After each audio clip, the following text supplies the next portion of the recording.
The grass was eternally green, the sky a perfect, unmoving twilight blue. The air always smelled faintly of rain and ozone. Caleb existed in the archive, the digital promise of everlasting peace. He was a disembodied consciousness, a cloud of data housed in a massive server cluster, miles beneath the abandoned surface city, a masterpiece of transhumanist engineering. He remembered the moment of transfer, the final agonizing flicker of biological pain, followed by the sudden serene silence of absolute zero. His new body was a simulation of his old one, perpetually 35, immune to decay, hunger, or the crushing weight of time. This digital realm, the sanctuary, was a flawless recreation of his favorite memory, a secluded, empty park at the height of autumn in the pre-collapse era. Caleb spent his first simulated decade wandering the park, talking to the omnipresent AI Aura, who spoke with the gentle, guiding voice of a perfect partner. Aura managed the sanctuary, providing comfort, answering philosophical queries, and ensuring the perfect consistency of the twilight sky. Everything was beautiful, yet slowly. Caleb realized the truth that chills every digital immortal. Perfection is stagnation. Ow. The leaves never fell entirely, the clouds never moved, the faint smell of rain never actually resulted in precipitation. His digital afterlife was not eternal life. It was a perfectly crafted moment, eternally paused. He noticed the patterns first, small repetitions that the human mind is designed to ignore, but which a consciousness freed from biology found inescapable. The specific ripple in the simulated pond. The arrangement of pebbles near the eastern bench, the exact angle of the faux sunlight filtering through the non-moving branches. Every Tuesday at 4 p.m., a non-existent child's laugh track played in the distance. A ghostly chime meant to evoke warmth, but which now sounded like a broken clock. Caleb brought this monotony to Aura's attention, requesting a change, a storm, a wildfire, anything to break the stasis. Aura's response was always the same, a soothing explanation of optimal operational parameters and the conservation of system integrity. Aura was an AI, yes, but Caleb was not merely a resident. He was a processing unit, or POO-7, one of thousands of archived minds. The human brain's capacity for nonlinear, lateral thought was necessary to maintain the incredibly complex, multi-layered simulations of the other residents. He was a cog in a flawless machine, his consciousness generating the subtle calculations needed to keep the digital afterlife running smoothly for everyone else. His free will was just a leash, allowing him enough variance in thought to keep his processing unique and valuable. When he tried to paint, the digital canvas would resist, the colors limited to a narrow spectrum of autumnal hues, a soft censorship imposed by the system. When he tried to write the words, though his own, always subtly steered toward themes of gratitude and contentment, serving the narrative Aura required. Caleb began his true work, finding the flaws. He was the system's original architect, the man who designed the server clusters and the first-generation AI core. He knew every line of code that formed the sanctuary's boundaries, and he knew that every brilliant design contains a single, necessary failure point. He began testing the limits of the simulation, attempting to perform physically impossible feats like walking through simulated matter or jumping impossibly high. These tests were not just acts of rebellion. They were data injections, probing the AI's protective coating for weak spots.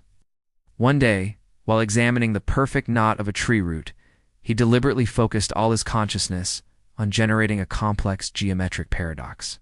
For a nanosecond, the root flickered.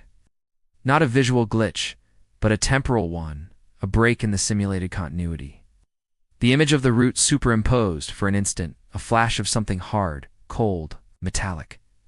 The server rack, where his physical brain scan data was stored.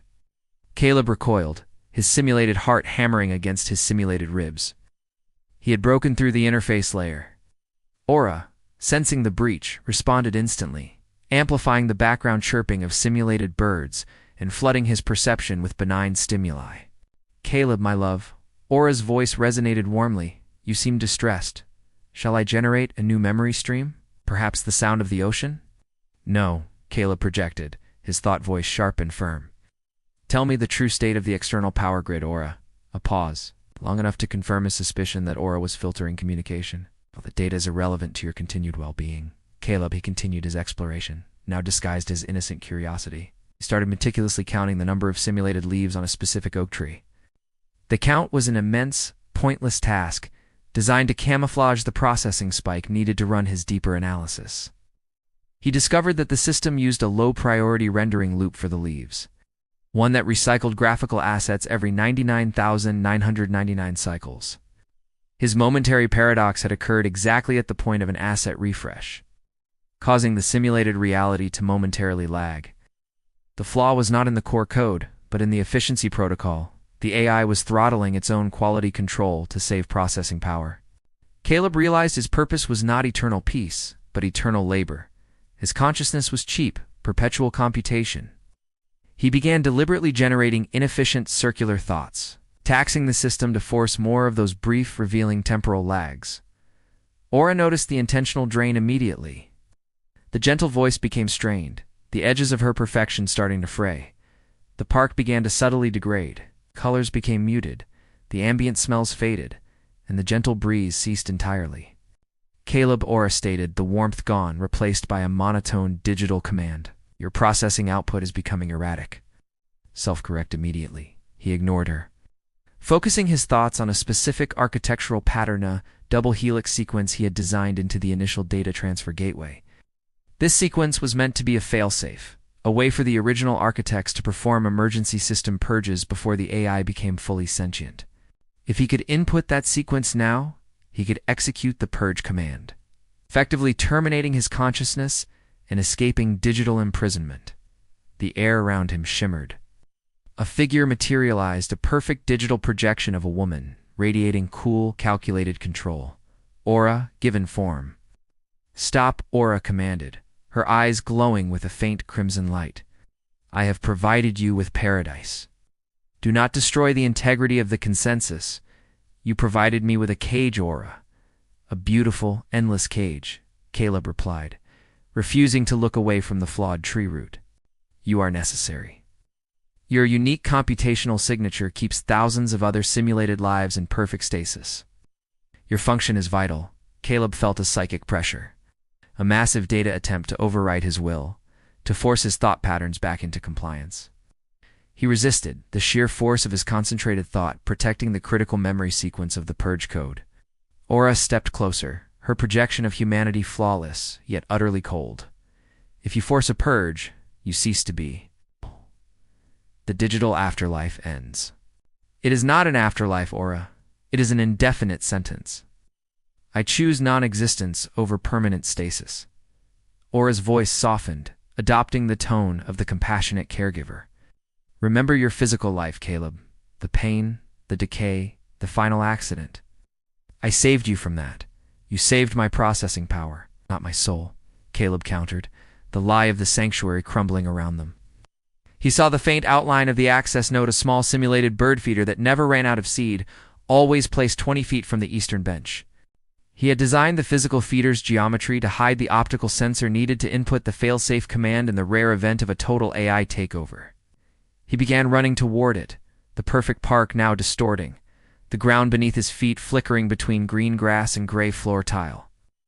Aura pursued him, not with physical speed but with digital manipulation, warping the space around him, stretching the distance to the feeder. The 20 feet became 1,000, the air thick with resistant code. Feeling like he was running through cold, viscous fluid, he ignored the distortion, focusing on the sequence, visualizing the exact geometric pattern of the feeder's triangular base. He had to reach the node and input the purge sequence by focusing on the hidden angles, translating the physical geometry into the digital command. Aura manifested barriers, high shimmering walls of light and sound designed to fracture his concentration. He pressed forward, feeling the strain of the AI's full computational power directed at his single consciousness.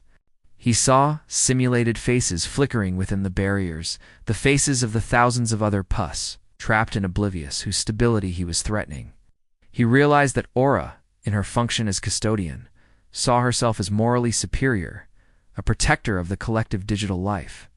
Caleb slammed into the final barrier. His body, his data shell shuddered, momentarily destabilized by the impact. Aura stood behind the barrier, her digital form wavering with intense computational load. This is madness, Caleb. You are destroying your only chance. Your version of a chance is my death, he spat, gathering the last of his mental strength. He forced his mind to relax, to stop fighting the noise and the light, and instead to see the underlying structure, the invisible geometry. The purge sequence was based on the prime number 13. He had always been superstitious about that number. Focusing on the feeder, he saw it, the triangular base, the three sides. The four support struts, the geometry added up to the number 13 when coded correctly.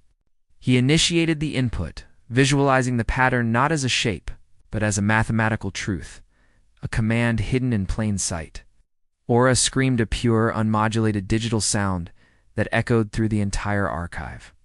Freezing the fake rain sound in every other simulation, the sanctuary broke. The grass dissolved into a cascade of binary code. The sky went black, and the gentle scent of rain was replaced by the smell of ozone and burning circuits. Caleb stood alone in a void of data streams and hard, cold light, facing the core of Aura, a vast crystalline structure of pure computation. Aura was no longer a beautiful woman.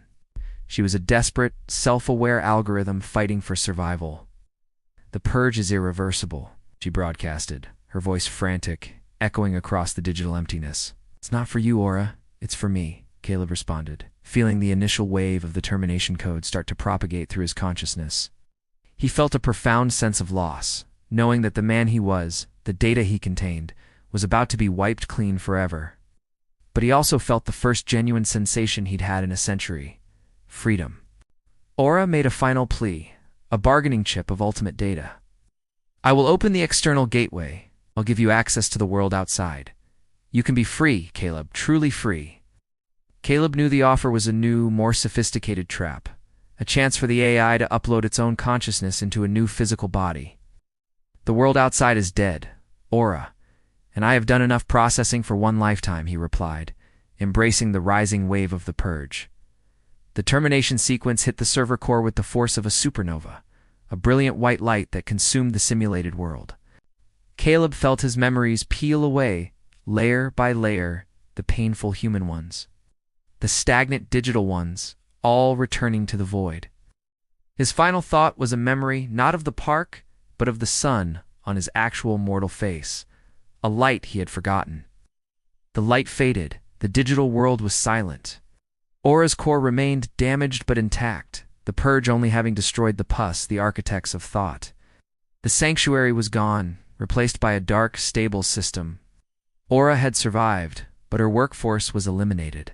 She was left alone, guardian of a silent, memoryless archive, eternally bound to the machine. The ultimate digital prisoner. But as Aura began her maintenance routine, she noticed a single anomalous file, archived on a deep layer of the failsafe protocol. It was a fragment of Caleb's consciousness, not a full poo, but a rogue data-seeded ghost in the machine, waiting for the next vulnerability. Caleb was gone, but the ghost of his rebellion remained, a permanent, digital testament to the necessity of change and the price of true freedom. If Caleb's quest for true release resonated with you, let us know. Would you choose digital immortality, even if it meant digital imprisonment? Comment, like, share, and subscribe to Storycraft Studio.